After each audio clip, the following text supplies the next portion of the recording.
the most important thing I've learned, I think, during these years is that it takes time to get the confidence of the client. And the very first problem they tell you about is usually not either not the truth or not the whole truth.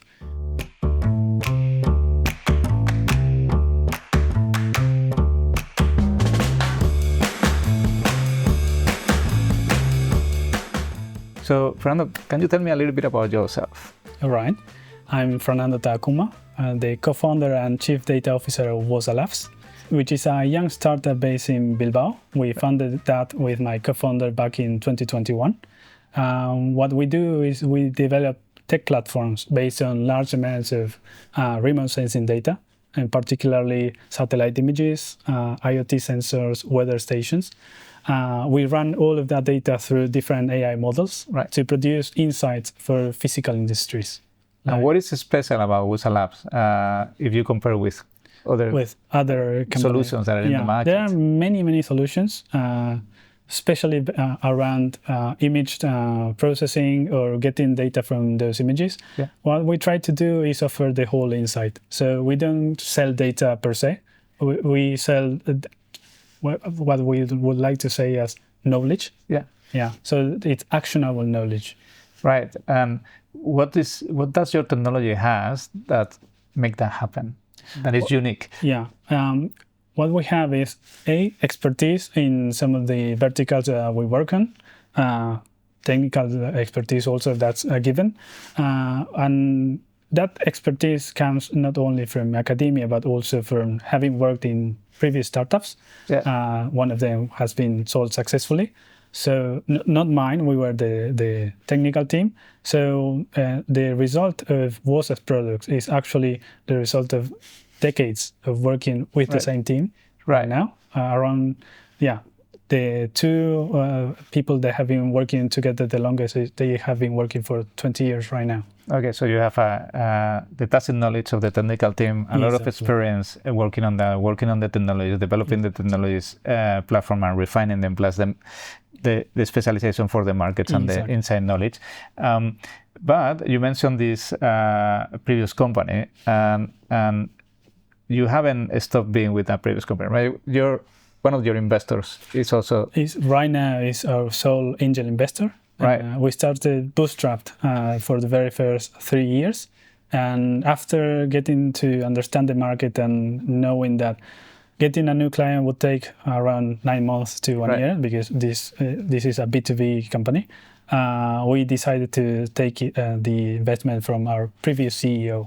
The previous CEO, but you mentioned angel investor, so that means it's not only an investor, it's also kind of an advisor, and it's also helping you going through your journey. Our main advisor and main financial advisor too. That's his expertise. Right. So then you have the technical team, you have the business wisdom that goes with it, and then you have the specialization. Yes. And all of that together is continuation what you were having, and I guess some of the relations you had with the market was still there. Even right now, even though we are based in Bilbao in Spain, most of our clients come from Latin America and from Argentina, Brazil, Uruguay. Yeah. Well, it makes sense if you are focusing on agriculture as you are, and the climate, earth kind of systems and risk management for them.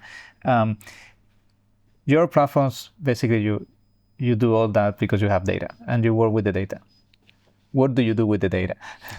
Your company. My company processes thousands of data sets every day. Yeah. We run through all of that through different data pipelines. We build different AI models to answer certain questions that these industries have not resolved yet. Yeah. For example, in agriculture, you can see many papers that tell you how to find or how to classify different crops in a certain region. What you see usually in those papers is that the region they analyze is pretty small, and the results cannot be extrapolated to whole countries. Right. We have the expertise and the knowledge to be able to do it for us, a whole country or a whole continent. Tell me a little bit more about the data. Okay, you said you work with the data, you work with Earth-related systems and different industries. That is very abstract. Yeah, it is. Can we get into some practical example who are some clients you work with? And I believe you work with some of them in agriculture, for instance. Yeah.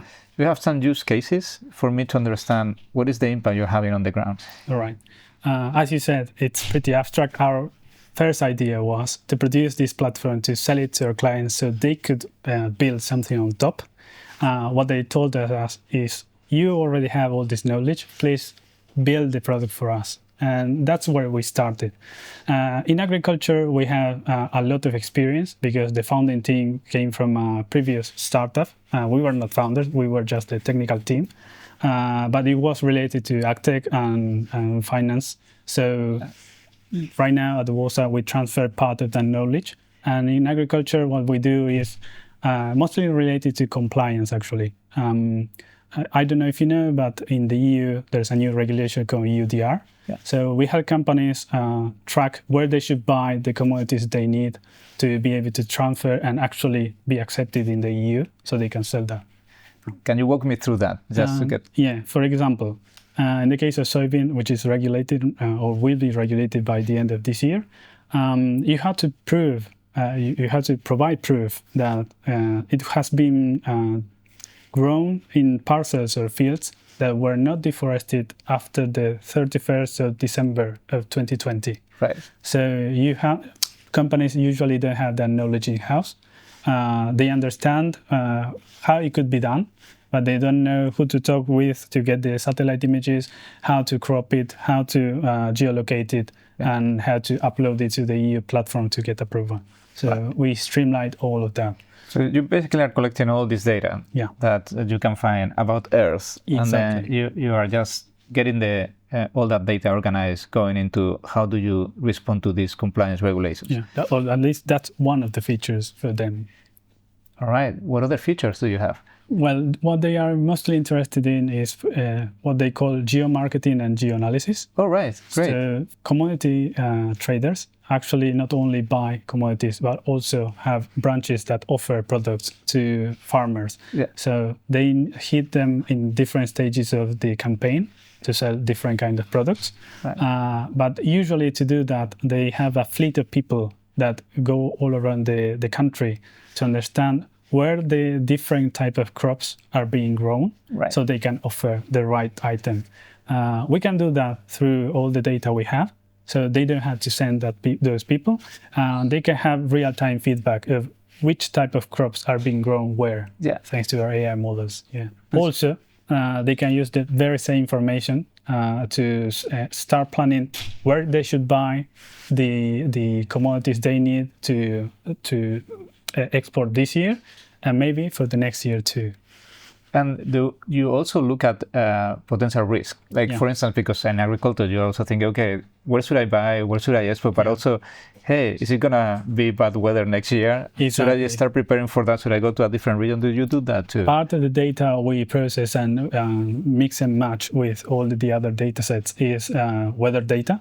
Yeah. We produce indexes for flood and droughts, for example. Yeah. So they can, in a single map, start seeing where they want to have crops available to buy. Maybe they want to reconsider, like maybe this year there will be a flood in Argentina, where I'm from. Maybe this year we should buy from Brazil. Right. And start planning ahead. And do you do this with, you basically do it with Earth systems, is what I'm saying. And weather is one of them, and then those patterns. Are you also able to do this with the other demographic kind of data or trends, or are you thinking also on that part? Is that possible? Yeah, for example, that's one of the verticals we attack with one of our products. We have another product, for example, for the energy industry. What we do is we monitor and predict how these climatic factors will affect assets from these energy distribution and energy generation companies. Right. That product started by an idea we had, and it won, for example, at the beginning, one of the innovation contests that was produced by Iberdrola. It's called the Perseo program. We won it against in a cohort of around 700 companies. Right. And their idea was to plan ahead 30 years in advance where they should put their new power lines.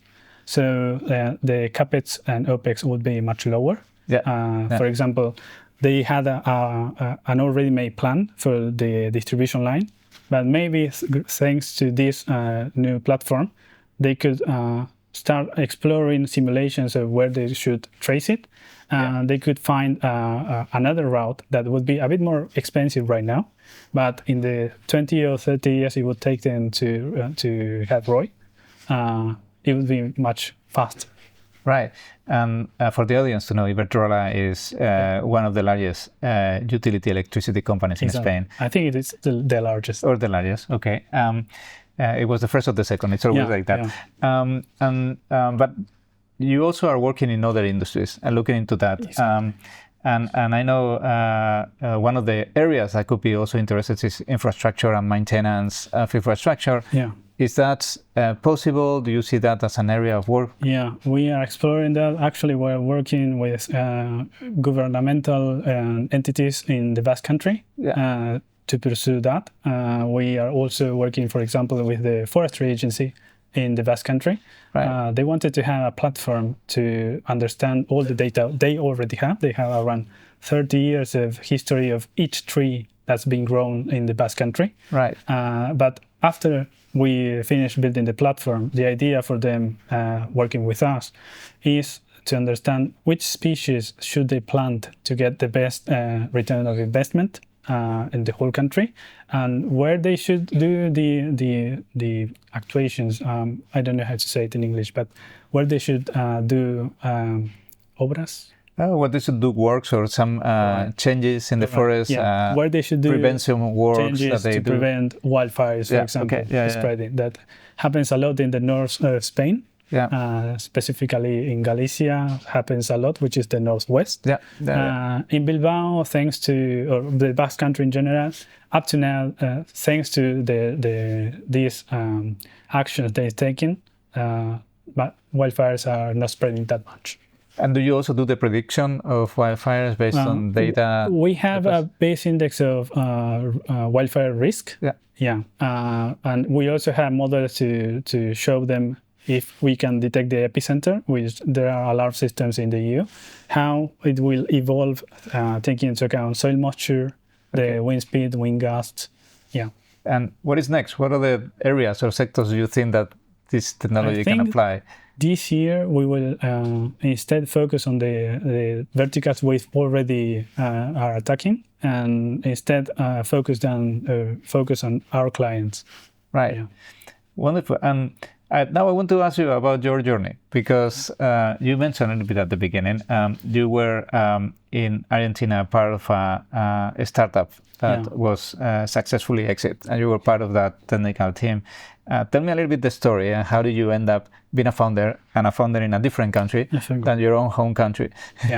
Back then, it was around 2020, 2021, so it was COVID period. That company where I was working on, and my co-founder was the CTO back then, I was the CDO, was sold successfully. We started wondering if we could apply what we learned there and our technical skills to other industries. So we started looking if we were to fund a company, where should we do it? The options were the US and Europe, because Europe felt close to home. US, it's in the same time frame, and actually all the successful startups somehow end up there. But the thing is that to compete with US startups, you need a lot of capital. Unless you take capital from outside, to do a bootstraps company, it would be pretty hard for us coming from Argentina. So we started looking in Europe, and we participated in a program called BIND. That's organized by the Basque Country. Right.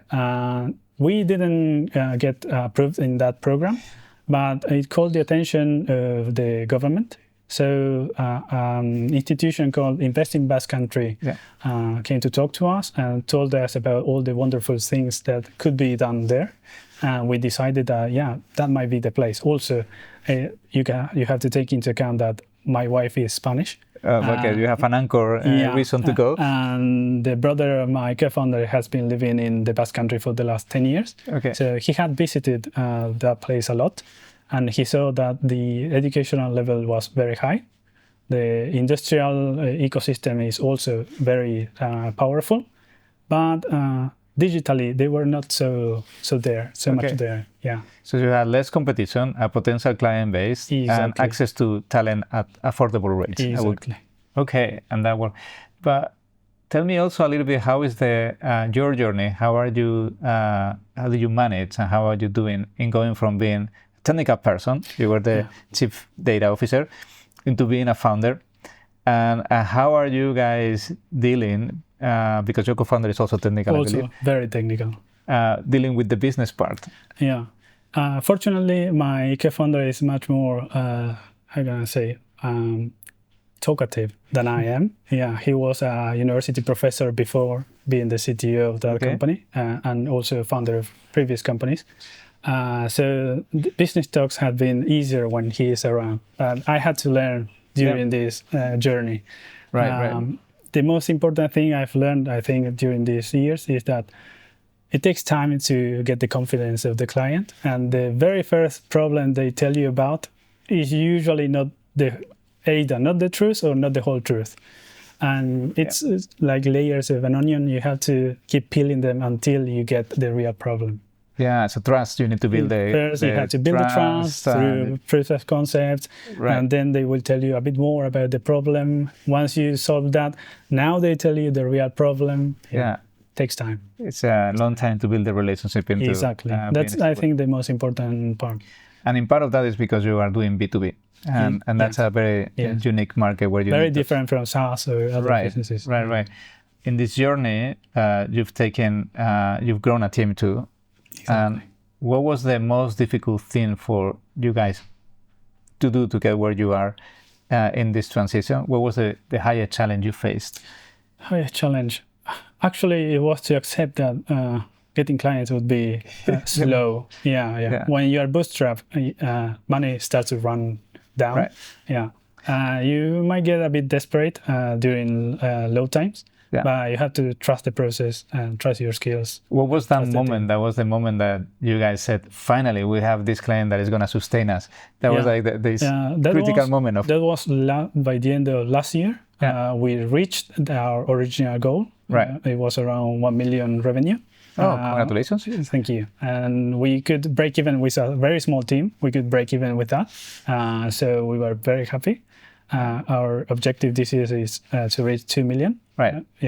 But before achieving that goal, I think when we won the procurement process for a governmental entity, and after working with them for 6 months, they said, we don't want to work with anyone else. Well, that's pretty good. Yeah. Very good feedback. The time that we said, maybe we are doing something right. We should trust in ourselves more. No, that's a good one. All right, so this wall of data is being transformed with AI, and that's going very, very fast and very rapid. So how do you see your product or the market you are working in 5 years from now? What do you think if everything evolves at the pace that it is, and how you are saying, how is this going to change? Tell me how the situation would be different. How do you envision the change? I will tell you what I would wish, because this, as I said, we are working with physical related industries. So they move very, very slowly. Yeah. They adopt things very slowly, unless it's about what they have in field. Yeah. There, they have so much tech that you wouldn't believe it. Yeah. But the ecosystem around it is so precarious that they still work with Excels and through emails, and they go back and forth. For example, there are companies that don't have their assets geolocated. Yeah. So they have a map and they put pins. The pins? In paper maps, and they move it manually every day. Well, you have like pictures just to digitalize it? Yeah, exactly. There are oil and gas companies that operate like that too. So my wish is that they adopt our platforms, our products, and they can take the challenges that they know they should be doing right now, but because of the technical shortcuts, they can't. Yep, very good. Thank you. So we usually finish with a question that is more about your word of wisdom. And I know your journey hasn't finished, you're in the middle of it, but you've learned a lot in this process, you suffer a lot, you also have a very good success around the way. So sweet and sour things that happen. Exactly. If you could go back to the Fernando that was in finishing university degree, graduating, and wanted to, at the end, develop a startup like the one you did in the technical passion that you have, what would be your advice to that Fernando? To maybe, if I were to go back in time and tell myself something, it would be to study a bit more about psychology. It plays such a big role in communication and business meetings also. Right. That maybe for technical individuals, you don't see much of that in university. You don't see much of that during your first years working. You're just focused on what you have to do. So the soft skills are so much valuable right now. Right. I wish I had started earlier. Yeah. And when you mean do you mean with psychology? When you say psychology, what do you mean exactly? It's like to understand what the client actually wants. For example, wants to tell you. Usually, you have to read between the lines. Understand soft skills, emotional intelligence, and all of those. Totally. Wording also. Also with different cultures, right? Because you may have clients in different cultures, they express themselves differently. Right now, learning more languages would have been also awesome. Always. Well, hopefully with AI we can solve that a little bit. Okay, fantastic. Well, thank you so much. We just finished with last question is, if someone in the audience wants to connect with you or Woza Labs, how can they do that? They can visit our homepage, which is wozalabs.com, or they can send me an email at fernando@wozalabs.com. Fantastic. Well, thank you so much, Fernando. Thank you very much for your time.